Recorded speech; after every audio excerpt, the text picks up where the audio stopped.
Esta es la mala educación de esta semana y es parte de una serie que va a estar dedicada al mercado del arte argentino. Es la segunda parte, me refiero al mercado del arte argentino contemporáneo y a sus favoritos.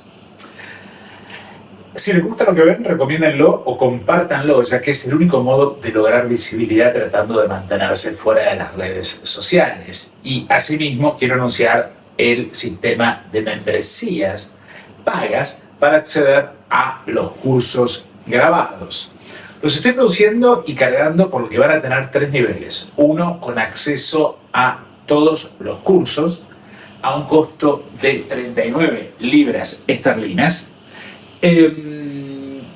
o su equivalente en dólares, pero este nivel excluye los cursos del siglo de oro español, de Velázquez y artistas específicos, para cuyo acceso hay que abonar 44 libras o su equivalente en dólares por mes, que desde ya se pueden hacer miembros y desinscribirse cuando quieran. Es decir, esto es como Netflix.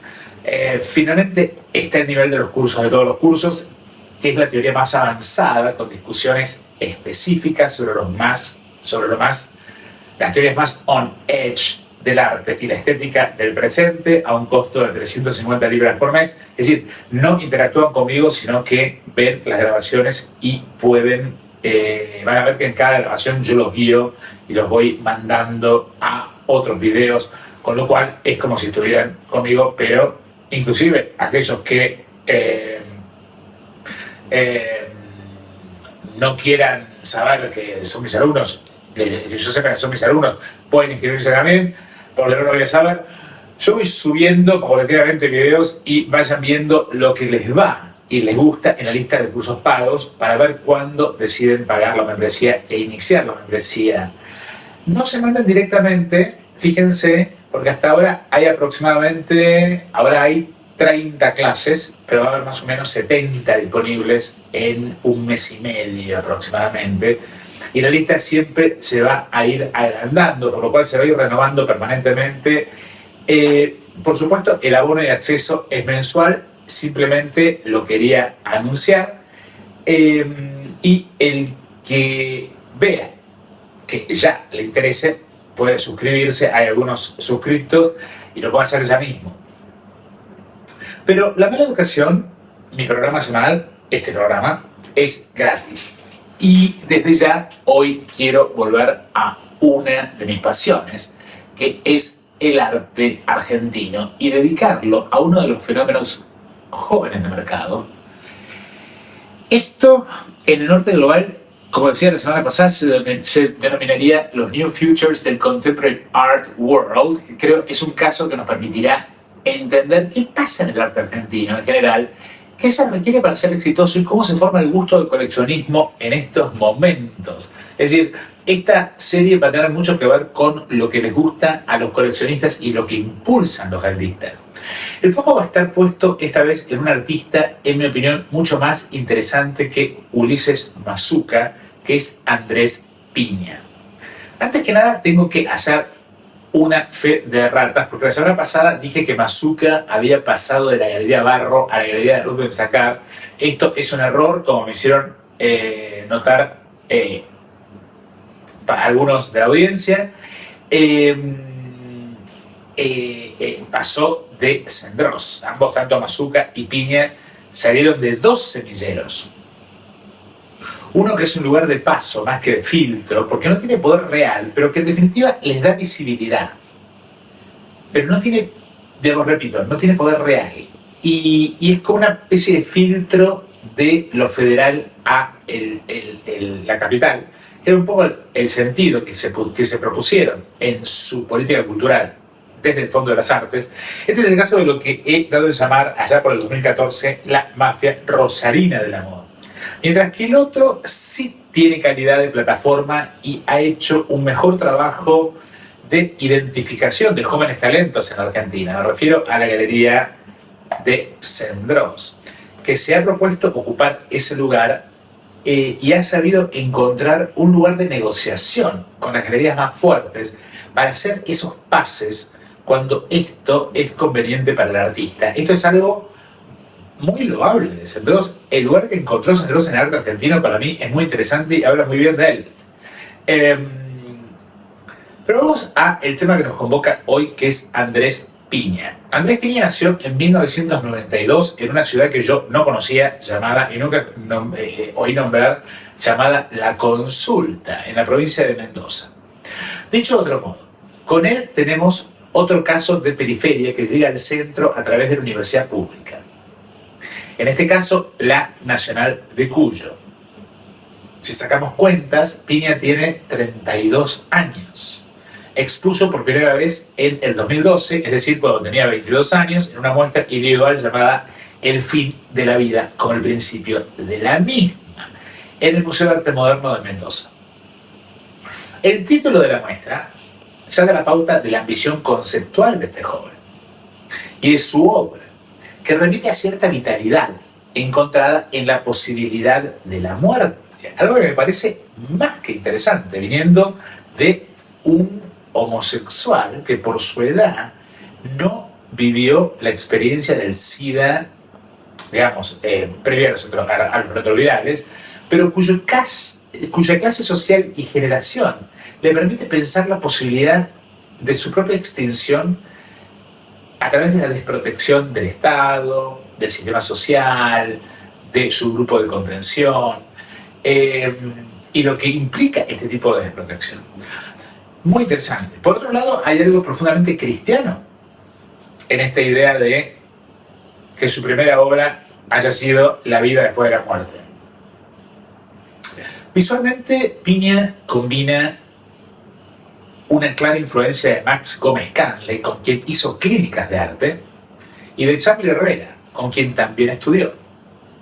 Este combo es interesante porque su pintura tiene un giro conceptual que Canle nunca tuvo, y los temas y el nivel de profundidad que vemos en Piña son por lejos más interesantes que los de su maestro Canle, que lo único que hizo fue gala de cierto virtuosismo pictórico en un contexto puramente conceptual y performativo, que fueron los 2010, que por comparación y por oposición lo hizo quedar muy bien parado, pero como artista, como Max Gómez Canle es malo, es un muy buen pintor si se quiere, pero como artista es malo. Al igual que Ulises Mazuca, Piña cursó el programa de artistas de la Universidad Torcuato Di Tella, que es el American Idol porteño. Y es conjuntamente con Senderos el semillero de jóvenes darlings del coleccionismo argentino de hoy. Yo diría que su muestra del 2016, Tu remera, mi sudario, ese es el título, en la que diría La ira de Dios, y su muestra Sed de saliva en Tucumán, en el 2017, marcaron su carrera confirmando un triángulo de influencias cuyos vértices son, como ya dije, la mafia rosarina del amor, como punto de acceso a Buenos Aires de la cordillera, con curadurías de gente como Roberto Echen, Charlie Herrera y Nancy Rojas, que lo curó en una muestra colectiva llamada Mestiza en el 2017. Otro de los vértices de ese triángulo de influencias es el programa de El Di Tella, y el otro es, como ya dije, Max Gómez Canle. En otras palabras, Piña juega en todos los frentes y queda bien con absolutamente todos. Esto confirma que la labor del artista no es solo la manufactura de la obra del arte y la reflexión respecto de la misma, sino también el networking, y muy importante en el caso de Piña, la elaboración inteligente de estrategias para no quedar enredado en la mediocridad de la curaduría, que se lo quieren apropiar, por un lado, y por el otro, la máquina de hacer chorizos en el que se convierte todo joven artista exitoso en la Argentina. Increíblemente también participó en Perfuch. Es decir, Piña ocupó todos los frentes y se sienta en todas las mesas. Con el nivel de producción en términos de cantidad y lo intenso de su relacionamiento en la sociabilidad de los diferentes componentes de la élite del arte argentino, Este pibe necesariamente tiene que entrar en crisis personal en aproximadamente 6 o 7 años y vamos a ver si puede salir de esa crisis. Yo resumiría, salvo que entres en un sistema, en un loop en donde ya estás robotizado al estilo Siquier, en donde lo que te mueve es la guita. Yo resumiría la obra de Piña a la que considero por lejos superior a la de Ulises Mazuca, tanto en su manufactura, en su versatilidad, como en su concepto, como el melodrama de la caricatura en la que el kirchnerismo y el sistema del arte argentino convirtieron a lo queer.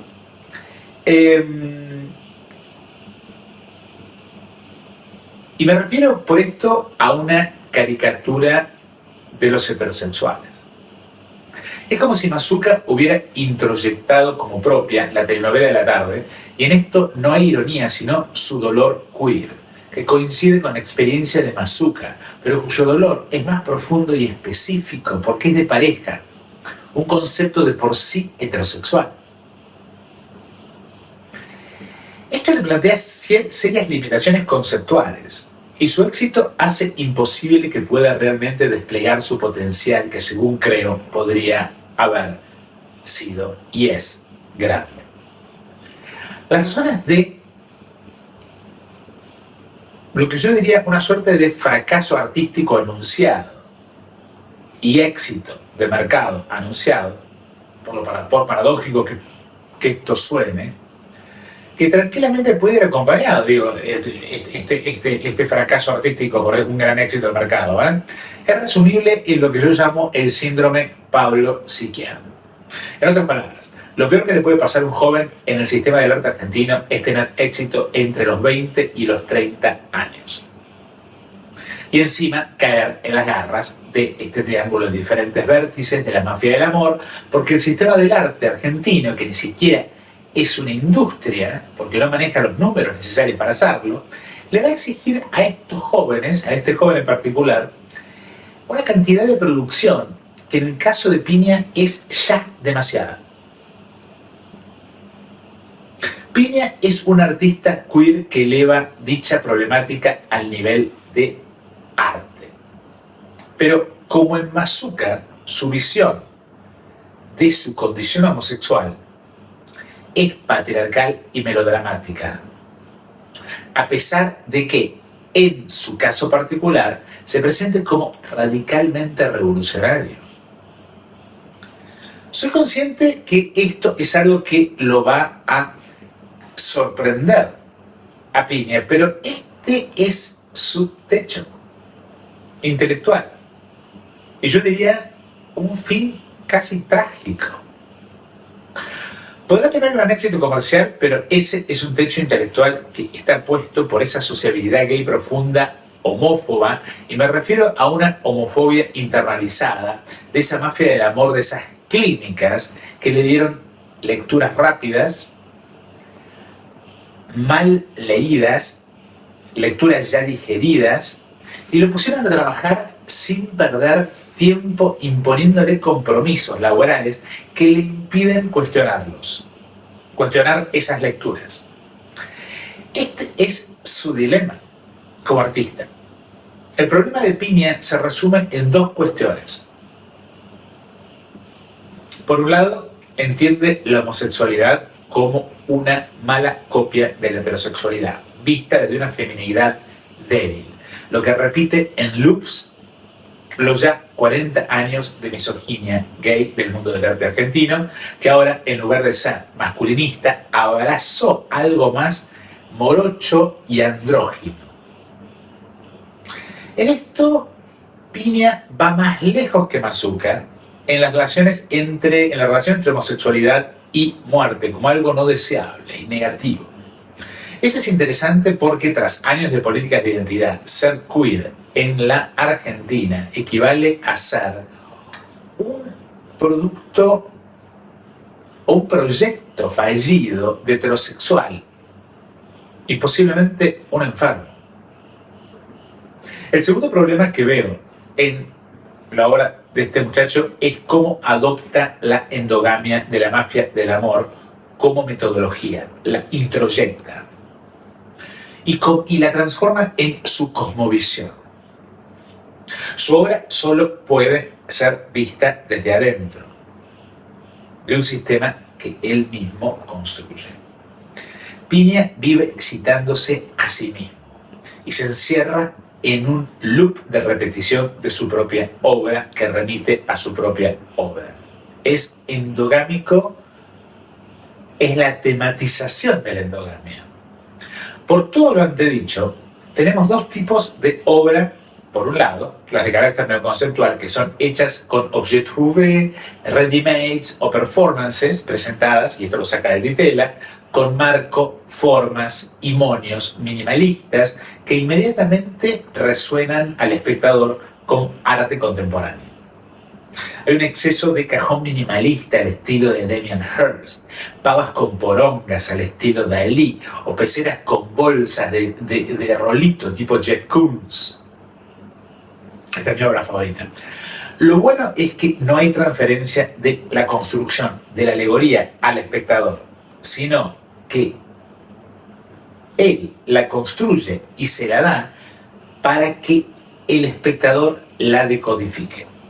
La otra vertiente de su obra es retóricamente pictórica y está compuesta de trípticos o tetrípticos que se presentan, o biombos, que se presentan como altares con objetos en sí mismos, con guiños clarísimos a el bosco y al cómic, que luego se hacen más grandes y se vuelven casi como biombos, pero nunca pierden la referencia al cristianismo. Y yo le agregaría una tercera avenida, que es su intervención performativa en el espacio público con formas alternativas de exhibición que en realidad no son tan alternativas, sino que son bastante neoliberales. Esto a nivel visual y de forma, pero a nivel temático, como ya dije, tenemos por un lado el melodrama del dolor de amor, el dolor de amor, el broken heart, hecho carne, lo que obviamente deriva de Frida Kahlo, y es toda una influencia en su obra, y la enfermedad y la muerte que va más allá de Kahlo y se mete con la salud pública, la soledad, algo mucho más interesante que deja picando y no termina de abordar. El problema es que todo lo primero se traga lo segundo y lo connota interpretativamente. Piña es un galgo de alto pedigrí artístico que se muerde la cola y se va a agotar. La obra de Piña está estructurada sobre un sistema de opuestos que se repiten una y otra vez. Y yo diría que no es su obra, sino su cosmovisión, o la cosmovisión que su obra proyecta. Y es esa cosmovisión la que su obra se limita a ilustrar, usando diferentes géneros, medios, materiales y soportes que van desde la performance hasta la pintura, sin nunca salirse de la retórica del arte vendible o exponible en el sistema del arte. En la imagen que estamos viendo ahora tenemos la relación entre la vista y el humo, entre lo orgánico y lo prostético, con especial referencia a la enfermedad y el dolor, que se contrapone en el juego de opuestos a su juventud. La presencia del humo en la obra de Piña es una alegoría de las secreciones humanas y del tiempo, o mejor dicho, del paso del tiempo. Yo creo que una obra que nos permite entrar a su cosmovisión es esta, en donde tenemos dos sifones, uno de color masculino y otro de color femenino o sexual. El fondo es color sangre.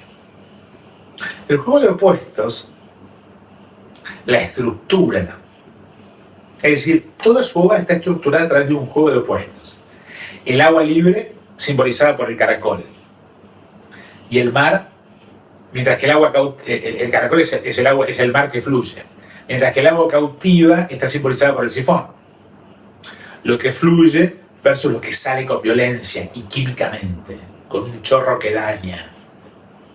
También tenemos las diferencias de estado. El paso del agua en estado natural, mediante la intervención química gaseosa, la intervención de algo que altere, la transforma ya no en vapor, sino en humo de cigarrillo intoxicante, la nicotina. El caracol es alegoría de libertad por oposición y comparado con las perlas, que aparecen encadenadas como como un necklace. Y además salen del caracol. Son extractivizadas del caracol. Lo libre versus lo cautivo.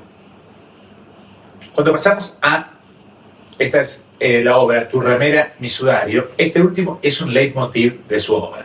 La relación entre la remera como algo que cubre y la inscripción en la remera como un tatuaje, que en realidad no lo es, sino que se marca con presión, habla de algo que ocurre por no ocurrir.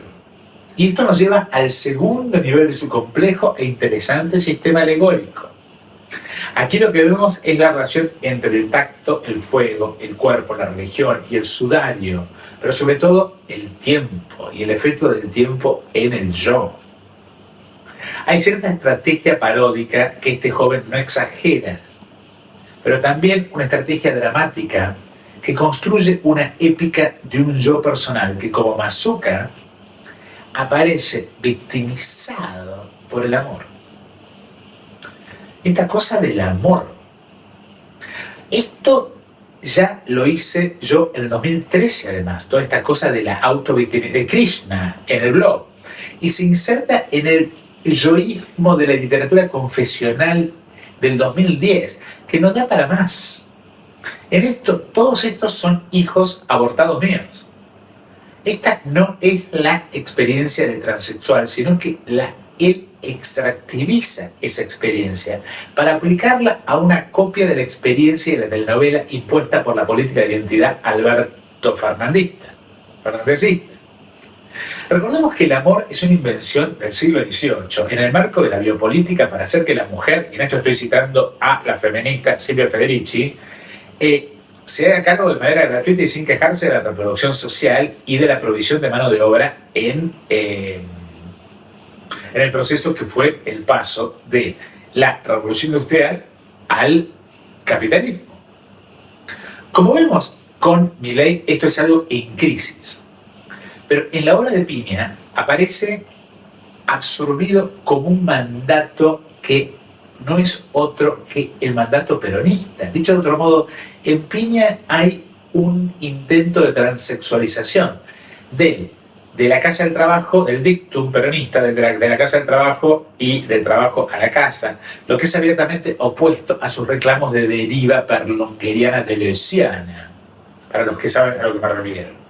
Este problema de la transexualidad se ve en esta obra, con un pecho claramente prostético, un ojo en lugar de la tetilla, que es objeto tanto nutritivo, dar la teta, como de placer, abiertamente en el mundo gay, es un nicho, para transformarla en un valle de lágrimas. Esto vendría a confirmar que el ser mujer heterosexual, reproductiva, es un lugar positivo, mientras que el ser transexual es un ticket para la amargura, que además, esto según Piña, que además se presenta con ojos celestes imposibles para la mayoría de los transexuales latinoamericanos y argentinos.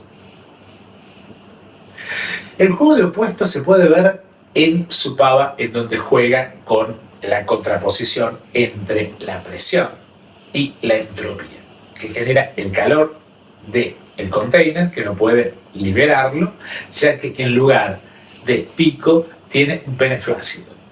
En cualquier caso, los opuestos son libidinizados. Lo que calienta y el pene, que también calienta, todo remite a parejas disímiles, al punto de lo opuesto. Y no hay lugar para la atracción entre parecidos e iguales, de donde la palabra homosexual deriva. Homo no es hombre, sino igual en griego.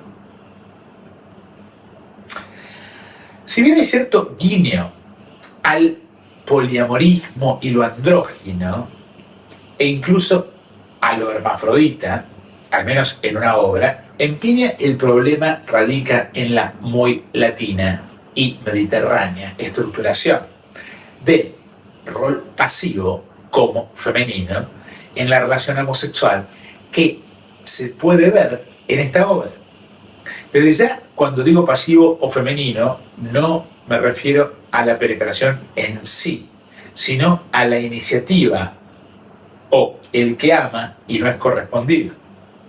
Esto es más que claro en la obra del Forro y la vela abrazando la botella, que plantea dos cosas. En primer lugar, un juego de opuestos en el que el tiempo no consume la vela, sino que la prolonga. La vela crece y el fuego hace lo opuesto a consumir. Que no se agote. Y uno tiene que creer que lo que estamos viendo es a él y a su pareja, o al objeto de su afecto. Es decir, la vela funciona en sentido invertido y en sentido contrario.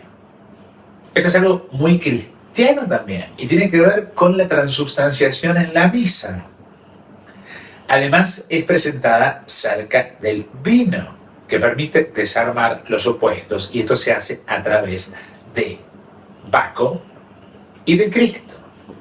Y como digo, a través de la borrachera o la fe en que el vino es la sangre de Cristo durante la misa.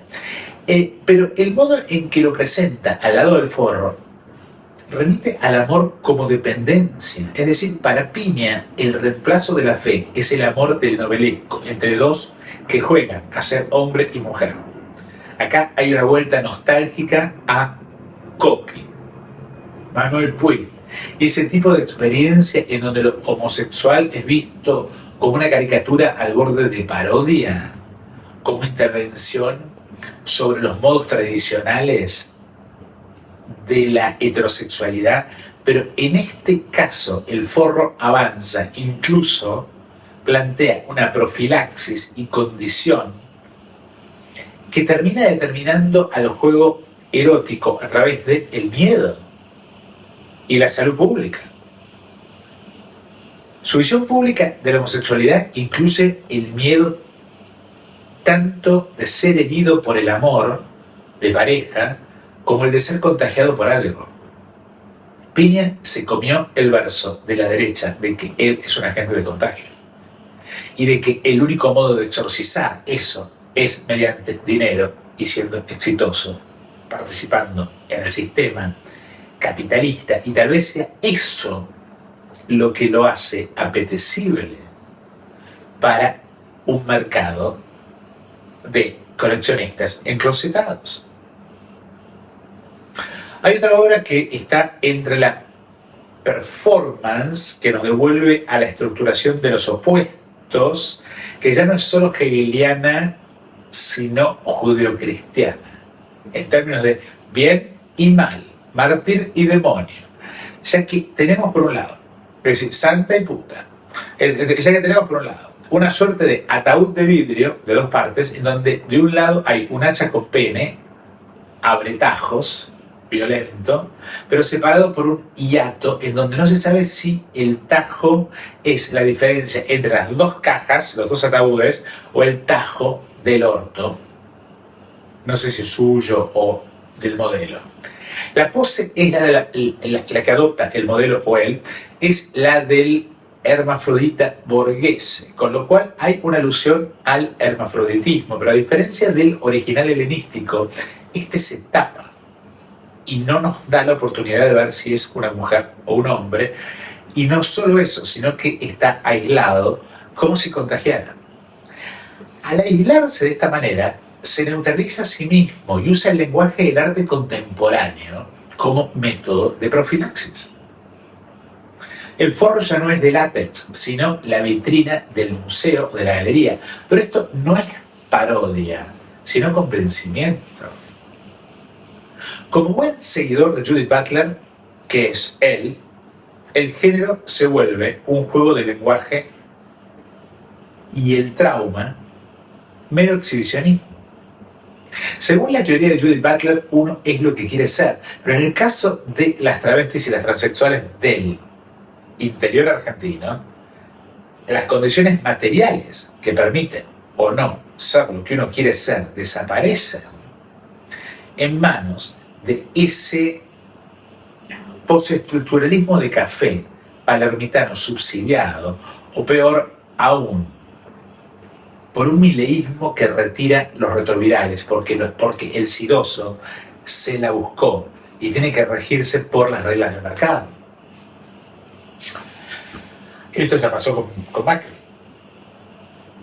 Una de mis obras favoritas es la jeffcuniana criolla, parrilla con velas y calentando la bolsa de rolitos. Porque aquí pasamos de la cuestión de los opuestos y las alegorías de la homosexualidad heterosexual a algo más acotado, que es el tiempo como una apuesta. Es decir, el tiempo como riesgo. La alusión a la masculinidad está en el asado. La iglesia está en las velas nuevamente y la relación es con el agua solidificada como hielo. Vamos viendo cómo hay una gramática en la obra de Piña que tiene que ver con los diferentes estados del agua como líquido congelado y gaseoso, y eso se aplica a los cuerpos en el que las telas y ciertos objetos que simbolizan enfermedad, ferida caliana, que sobreviene al amor, que lo obsesiona pero al mismo tiempo lo daña, y eso es porque es un amor no correspondido, siempre. ¿No? Es la loca de enfrente del Lemebel. Esto se puede apreciar en sus trípticos y pentípticos. Por ejemplo, el siguiente a primera vista hace referencia al Bosco y debe ser leído de izquierda a derecha, en donde en lugar de el Jardín de las Delicias, en donde tendríamos a Adán y Eva y el comienzo del pecado, digo, con el pecado original, en Piña hay ollas populares que necesitan fuego que genera vapor. Pero inmediatamente después se convierte en humo de cigarrillos, que se entrelazan como parejas y ya adulteran la pureza de la olla popular, la pureza ética de la olla popular, la solidaridad, y la transforman en algo más adictivo, alegórico y más enfermizo y tóxico, lo que en sí mismo es una filosofía de vida, en donde tenemos mentes puras y mentes polucionadas. A medida que, esto a mí no me gusta, es un pastoralismo medio raro el de este chico, a medida que ascendemos y pasamos por una especie de cama que es y será un leitmotiv permanente en su obra, el humo se transforma en polución industrial, y tras esta polución hay una nube arriba, y arriba de la nube tenemos una suerte de trono fálico con un anticristo que marca la muerte de Dios, y en realidad remite al Dios creador de la contratapa del Jardín de las Delicias, es decir, el Dios Padre creador, que cuando lo cierra el Jardín de las Delicias ve esa imagen. Y por encima de él, el resultado de esta ascensión de la pobreza, pasando por la adicción, el amor como peligroso, la polución industrial, el trabajo mal remunerado como muerte, pasamos a el segundo panel, en donde tenemos un nivel más femenino, más fridacaliano, con mundos más privados, más íntimos, donde aparecen elementos de suicidio y alcohol, la violencia doméstica. Es un mundo más privado, pero la visión es de vuelta pastoralista. La salida es la muerte. El panel central es el del alcohol y el humo, y el vapor se vuelve líquido y comienza la progresión hacia la desintegración o congelamiento en el quinto panel, en donde todo es hielo y cruces y enfermedad. El tema con la religión parece un tema, pero está inserto en su visión, que es profundamente católica y pastoralista.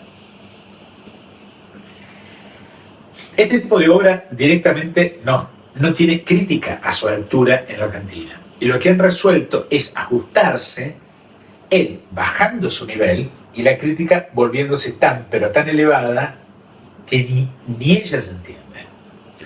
La crítica de arte contemporáneo y sobre todo joven en la Argentina tiene muy mala lectura y es además tímida porque tiene miedo de ofender.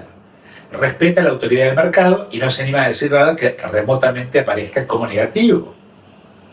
No sé, que quede fuera de la mafia del amor. Tomemos un ejemplo, el texto escrito para una de sus muestras, donde se produce un enredo de teoría deleuziana que me interesa deconstruir. La crítica es una tal Silvana Gutiérrez. En palabras de Silvana Gutiérrez, estoy citando a Silvana Gutiérrez. Más precisamente, y situándonos en la epidemia de hoy, ¿cuál es mi arca de humano y no humanos, vivientes y no vivientes, virales como nanomáquinas de multiplicación, como pequeños dispositivos o monumentales en tamaño o extensión que se resuelven, algo, lo crean o fallan, que replican microscópicamente lógicas que luego vemos reaparecer en procedimientos sencillos, como los juegos del lenguaje, los pasos para la cocción o conservación de un alimento, la antropofagia y su resignificar acción, su memoria molecular o su vigencia. Ahí termina la cita de Silvana Gutiérrez. Primero, esto no es castellano. Segundo, demanda un conocimiento profundo de Deleuze y Guattari y de estos dos filósofos postestructuralistas franceses y de historia del arte latinoamericano, por ejemplo, la referencia a la antropofagia. Tercero, no expande, sino que comprime. Es decir, que no es que te lo plantea para explicártelo, para ponértelo en contexto, sino que te lo tira como un código que tenés que saber y si no lo sabés, morís. En otras palabras, se vuelve para adentro el texto. Es un texto escrito para no ser entendido más que por aquellos que lo discuten entre sí. El artista, ella y 3 o 4 amigos y colegas. Pero el verdadero problema con este texto es que está adoptando como propio aquello que Deleuze critica, y este es el gran problema de la crítica argentina, que está basada en un postestructuralismo de mala lectura. Aquello que les interesa, miren mis grabaciones para hacerse miembro de este canal, porque van a poder aprender a qué me refiero. En el caso de Gutiérrez, construye su argumento a partir de 3 estratos que nos atan, que según ella y Deleuze son el organismo, la significancia y la subjetivación. Pido disculpas por la densidad de mi crítica, pero si queremos ser serios, tengo que volver a citar a esta señora Gutiérrez. 2 puntos. Cita: un orden que nos ata, con todas las connotaciones que implica esta atadura. Su raigambre, su articulación pivotante, la orgánica que nos vuelve sujetos y nos ayuda a entenderlo. El cuerpo que vibra y algo que lo contiene, o restringe, o evita que nos desmembremos. Tengo la impresión de que además de abordar allí un lapsus de esa sujeción blanda que es el lenguaje, punto y coma, esa estructura estructurante plantea la posibilidad de perder el fondo, ese constructo que fija y determina, lo presenta entre sus argumentos como estrategia para producir, para que la réplica del mundo, esto todo Gutiérrez, señale diferidamente su arbitrariedad y sus potencias otras. Cierro comillas.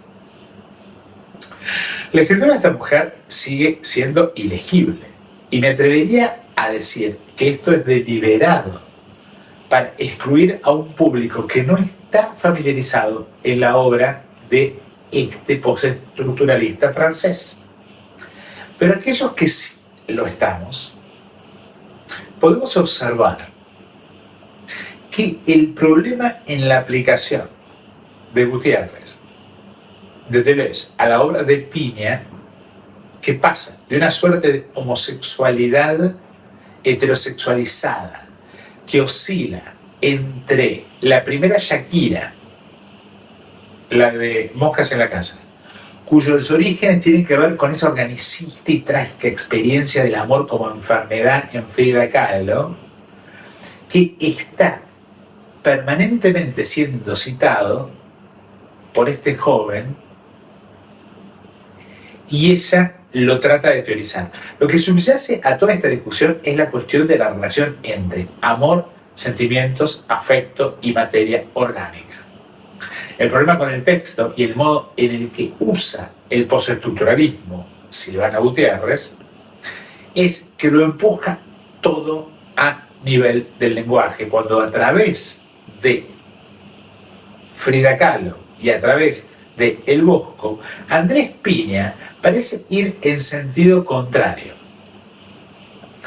En la crítica, todo se limita al plano de la retórica, una retórica que se vuelve retorcida y complicada al punto de lo neobarroco, pero de manera inconsciente y no de manera estetizante, con lo cual no es neobarroco. Les pido mil disculpas, pero vuelvo a citar a Gutiérrez, es la última vez, porque tiene que ver con el dilema que se plantea a sí mismo Piña. 2 puntos, estoy citando ahora a Gutiérrez. Ahí las obras de Andrés. Andrés. Retóricamente, punto. En sentido figurado, punto. En esta ficción en la que nos montamos y nos desmontamos cotidianamente, encarnando una subjetividad y afectación de hoy sin fondo para también actualizar su registro contra los totalitarismos del mundo. Nos montamos contra los totalitarismos del mundo. El modo en que Gutiérrez usa el lenguaje para dar un ejemplo, el término actualizar un registro, no tiene sentido.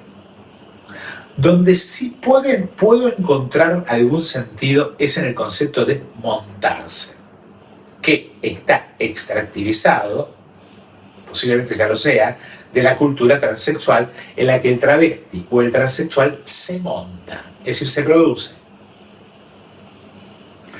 El problema con esto es que, como en el caso de Mazuca, repite esa división tajante entre un yo original auténtico, que es una subjetividad valorada por Gay, y algo que uno monta, lo que no expresa sino que oculta. Este es el problema del género como performance en Judith Butler.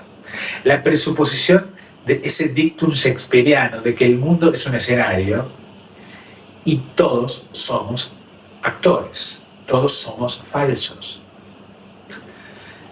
La mala noticia que tengo para ambos, para Gutiérrez y para Piña, es que no somos ni auténticos ni falsos, ni lo uno ni lo otro, querida Silvana y querido Piña, sino que somos lo que podemos y lo que las condiciones materiales nos permiten, que tienen que ver con la pobreza, la enfermedad, la desregulación del Estado, la desaparición del sistema de salud pública, la jubilación, la garantía de un futuro más o menos sin hambre, etc. Perdón que haya tomado tamaña curva para analizar a Piña a través de su crítica, porque ese es precisamente el problema de Piña, o sea que él termina haciendo arte para gente como Gutiérrez y entra en este loop críptico. Así como Gutiérrez escribe para ella y sus amiguitos,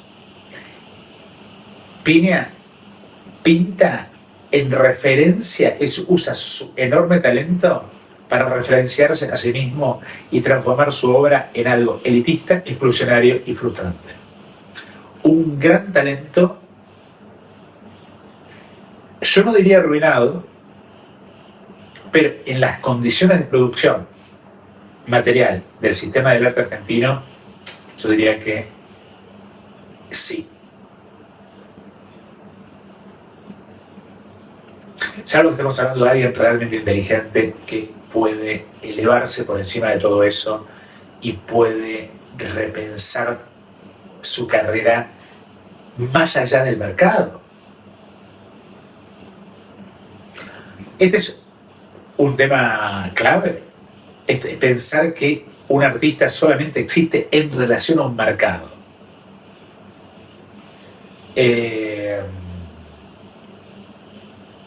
No necesariamente.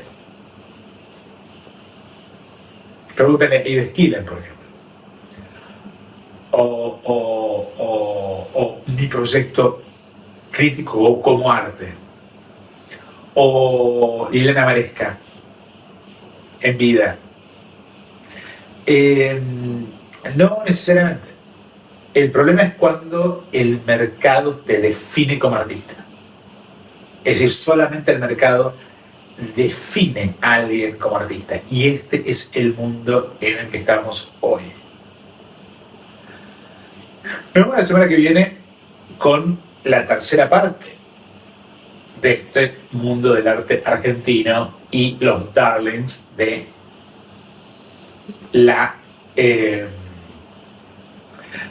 los coleccionistas, y finalmente me voy a ocupar de mi amiga, la Chola Poblete, que considera a Piña, por ejemplo, como uno de sus bebés.